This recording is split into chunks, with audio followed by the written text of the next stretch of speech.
نصیر قمر صاحب، ہمارے بھائی خواجہ عبد المومن صاحب کہہ رہے ہیں جس طرح احمدیت کے مخالفین حضرت مسیح موعود علیہ السلام کی وفات پر جھوٹا اور گندا الزام لگاتے ہیں، کیا اس قسم کے الزام پہلے انبیاء پر بھی لگائے گئے تھے؟ لیکن اس وقت میرے سامنے تو کوئی ایسا حوالہ موجود نہیں ہے، لیکن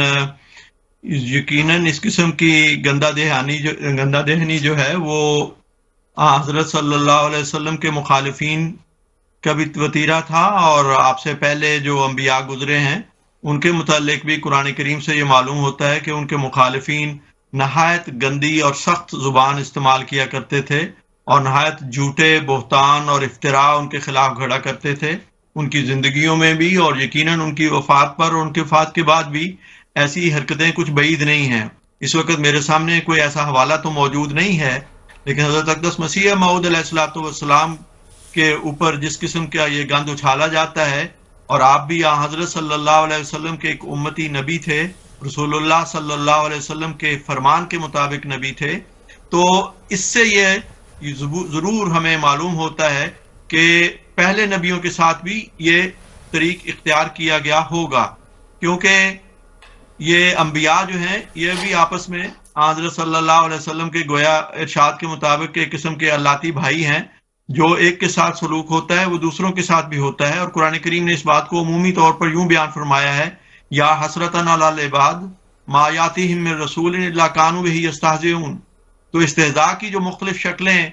مخالفین انبیاء اختیار کرتے رہے ہیں، وہ ساری کی ساری اس زمانے میں ہم نے حضرت مسیح موعود علیہ السلام کے مخالفین کی طرف سے بھی دیکھی ہیں۔ تو یقیناً ایسی مثالیں ہوں گی، لیکن میرے سامنے اس وقت تک کوئی معین طور پر تاریخی حوالہ موجود نہیں ہے۔ ہاں، قرآن کریم کی یہ صداقت جو ہے یہ اس بات پہ ضرور گواہ ہے کہ مخالفین انبیاء کا یہ طریق اختیار رہا ہے کہ وہ استہزاء کیا کرتے ہیں ان کی زندگیوں میں، ان کی اخلاق کے، ان کی انبیاء کی سیرت کے حوالے سے، ان کی زندگیوں میں، ان کے زندگیوں میں بھی ان پر گند اچھالتے ہیں، اور ان کے وفات کے بعد بھی ایسی گندی باتیں وہ کیا کرتے ہیں۔ لیکن ایک بات میں یہ ضرور کہنا چاہوں گا کہ یہ ان باتوں پہ مجھے نہیں معلوم کہ کیوں ان کو اتنی اہمیت دی جاتی ہے، جبکہ قرآن کریم نے بار بار یہ بتایا ہے کہ یہ تو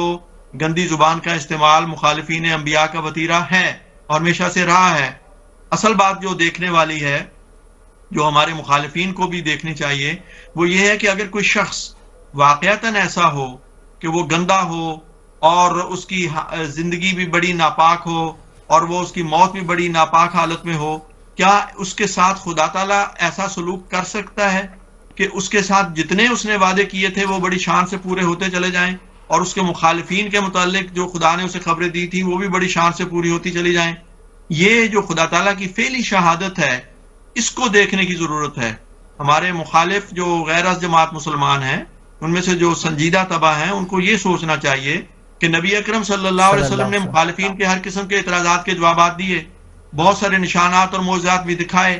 لیکن اس کے باوجود مخالفین یہی کہتے رہے، قرآن کریم پڑھ لیجئے کہ آپ نشان کیوں نہیں لے کے آتے، آپ آسمان پہ کیوں نہیں چڑھ جاتے، آپ یہ کیوں نہیں کرتے، آپ وہ کیوں نہیں کرتے۔ ان سب کے جوابات اللہ تعالیٰ نے دیے، اور پھر ایک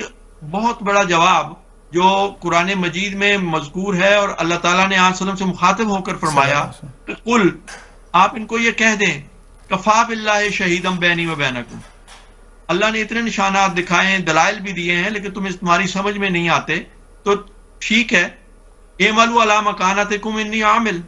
تم بھی اپنی جگہ پہ کام کرو، میں بھی اپنا جگہ پہ کام کرتا ہوں، پھر دیکھ لیں گے کہ خدا کی نصرت اور تائید کس کے ساتھ ہے۔ انجام کار جو متقی ہے وہی کامیاب ہوگا۔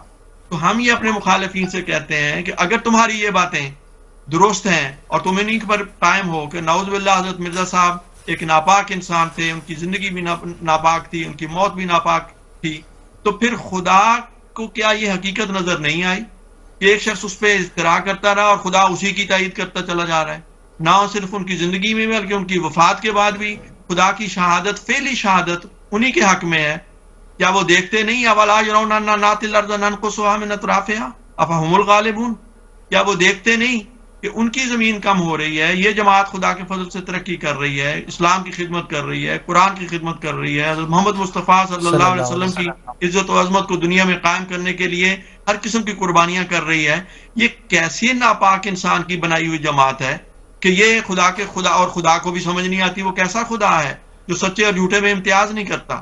دیکھیں تو صحیح کہ خدا کا سلوک اس کے ساتھ کیا ہے. اور وہ جنہوں نے اس جماعت کو کافر قرار دیا وہ اپنے اسلام کے لیے عدالتوں کو کہتے رہے کہ میں تم سے سرٹیفکیٹ کا مدعی نہیں، مجھے اس کی ضرورت نہیں. وہ جس نے یہ کہا کہ میں نے یہ کینسر ہے اسے مٹا دوں گا، وہ خود اس طرح مٹا دیا گیا کہ اس کے وجود کا کچھ بھی باقی نہیں رہا. تو یہ خدا کی فعلی شہادتوں کو بھی تو دیکھیں نا. کیا خدا پر اگر ایمان ہے تو پھر یہ یقین رکھیں کہ وہ سچ اور جھوٹے میں امتیاز کرنے والا ہے، اور اس کی جو فعلی شہادتیں ہیں ان کو سامنے رکھ کے ان سے سبق سیکھیں، اور اس قسم کے گندے اعتراضات میں پڑھ کے نہ اپنے ذہنوں کو گندا کریں اور نہ اپنے ذہنوں کے گند کو باہر نکالیں. بہت بہت شکریہ نصیر صاحب. خدا یہی ہے، اے سونے والوں جاگو، شمس الضحیٰ یہی ہے.